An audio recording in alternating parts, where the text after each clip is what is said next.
Hello, everyone, and welcome to the second episode of the Canadian at Heart podcast. It is a beautiful summer day outside, and we Canadians love it when it is nice and sunny outside because our summers are very short. My name is Neerja Bhandari, and today we are going to talk about international students and how they can create a pathway to immigration in Canada. Hundreds of thousands of students come to Canada to study in schools, colleges, and universities to pursue education as international students to give more value to the education they already have and enhance their skills.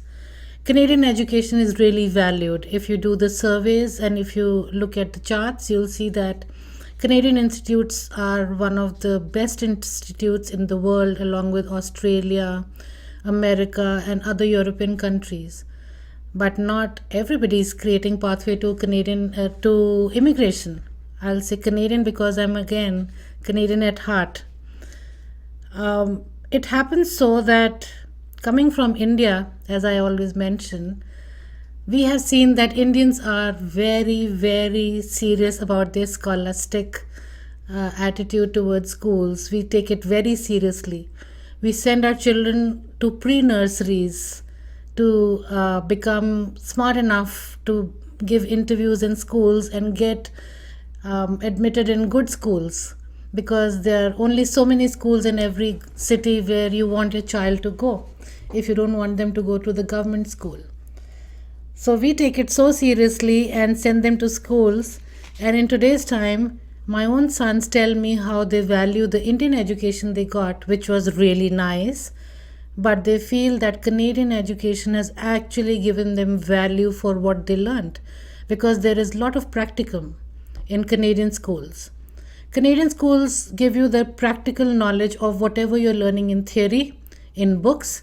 They give you enough assignments to be done individually and with team of your own colleagues. So that actually tells you how to intersect and intercept your own ideas with other people's ideas, grow with other people and their knowledge, and also enhance your skills. And when you're learning that, you're actually picking up from your friends and colleagues what they picked up from the class and the teacher when they were talking. So it is a lot of interaction and skills that you're developing. And when you're learning those, you're actually learning how to work in the community when you are done education, and it becomes a good pathway and smooth transition from education to work when the time actually comes. So Canadian education has created that balance between learning and practically using it when the time comes as a professional. Thousands and thousands of kids come every year, and only in 2019 we had 640,000 kids who came to Canada to study. I call them kids, but because I'm a mature person myself, so I call them kids. And 60% of them applied for permanent residence afterwards to come to Canada. So, which is an interesting fact, because Canada has a very, very, very clear pathway where immigration is concerned for international students, and that makes it even more attractive for people who are looking to settle in Canada afterwards. How to make these opportunities work? When people ask me that, I say choose the right college, choose the right institution in accordance with your existing education, existing work experience, and what you want to achieve in future times, because you will actually have to prepare a backup plan. You will have to also show that if you do not settle in Canada, how you're going to use that education in your home country. How is it going to create value to your existing work, existing education, and how it is going to make your career plans more promotive and more substantial. So when you're choosing a college, make sure it is a DLI, which is a designated learning institute. We have a list of those on the website for Canadian immigration, and you can choose any college out of it. Visit their website and see what the college is promoting and promising you, and what kind of courses they're offering, because every institute is promising you so many different programs The campuses are so beautifully maintained with zero tolerance for any kind of indisciplinary actions.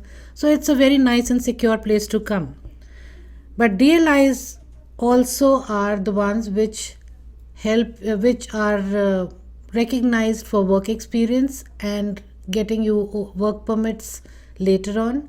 So you need those postgraduate work permits to make a pathway to immigration. So choose the college carefully, because the private colleges which are DLIs but not later approved for postgraduate work permits will lead you nowhere. So make that choice very carefully. When you choose a course, make sure it is going to help you enhance your skills and education, as I always say. And it could be anything. People ask me all the time that does this job has any value, or does journalism have any jobs open, human resources, work. So do any of these have any value? And I say yes, everything has a value. Just follow your dreams, make sure you perform well, and follow everything you do nicely. Remember very carefully that international students pay 3 times the fees that a normal Canadian would be paying. So anything you put your heart and soul in, and your finances must be followed properly, because that is also in future not only going to help you become a permanent resident in Canada, but it's opening opportunities for jobs and careers for you in Canada when you settle here. So it is not just a pathway to immigration, it is also for creating good jobs in Canada for you. For me, it is very interesting when I'm guiding students to pick up courses. I say, if you're choosing a line where the courses being offered are with an internship, a co-op program, as most of the institutes call them here, take that.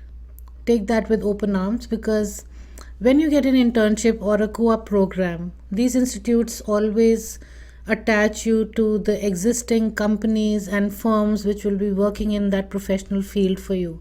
So you're getting on hand personal training from professionals who are already working in that field.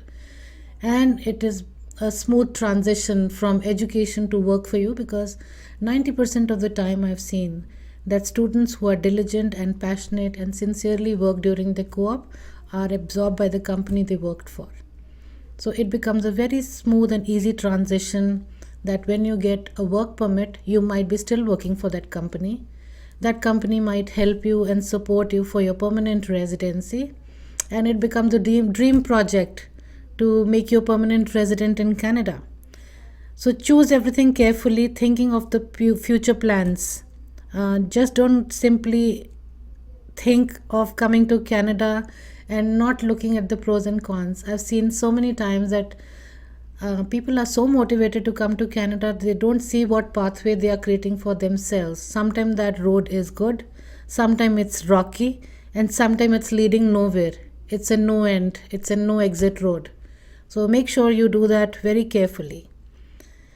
Study visas and permits can be done from any country if you have an authentic background and you have sincere efforts shown towards what you're going to do about it. But there are certain countries where we have the STS program, which is Student Demand Stream. And I call it the Student Demand Stream, and it is sometimes even, it's called Student Direct Stream. And I call it the demand stream because these are the countries where there is maximum demand and supply going on for students. These are the countries which are the source countries of high dominance of students coming to Canada. So in the SDS stream, there are 7 countries which have high population of people coming to Canada to study. These are India, Pakistan, Vietnam, Senegal, Morocco, Philippines, and China. Canada sees most students coming to Canada from these countries, and they have an understanding now with Canada. And it has made it easy for these countries to come to Canada. People coming from these countries only need to prove that they have language skills, minimum of 6 bands in each skill, IELTS, CELPIP, and these days I hear people are even doing Duolingo. So there are acceptable formats of the language skills. They have to pay 1 year of the school fees. They have to do upfront medical and pay $10,000 in GIC, that is guaranteed investment certificate. And most of these countries have direct contact with the Canadian banks. So these accounts are easy to create. So once you have all these fulfillments, it's so easy to come to Canada for students these days if there is not any pending document that is required. People think of coming to Canada and they see, oh my God, it's only September intake that we can go in. That maybe it's once a year that we have admissions. That's another interesting fact. Canada has 3 intakes. There is January intake, May intake, and September intake in most of the colleges and universities.